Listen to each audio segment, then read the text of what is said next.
Good day, ma'am. My name is Daniela Ornan from Section 2B. Today, I'm going to perform the mixing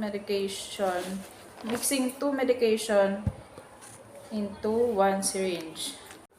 So, first is check the doctor's written orders. Second, check the drug allergies. Third, perform hand hygiene.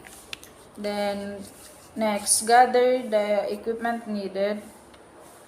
Prepare for medication for one client at a time. Check the need for one medication to be drawn up before the other. So next is determine the total volume. Draw air into the syringe equal to the volume to be drawn up from the second vial.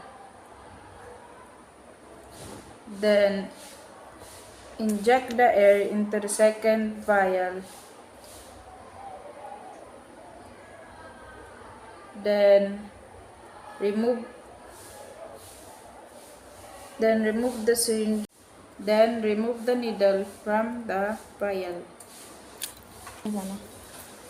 Draw air into the syringe equal to the volume to be drawn up from the first vial.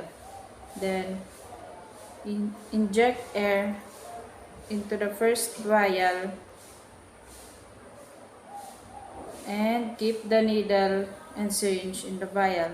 So withdraw the correct amount of medication from the first vial.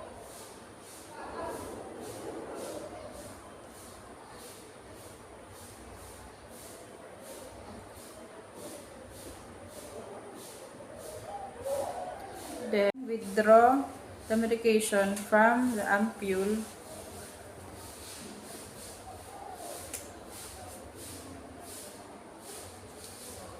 Then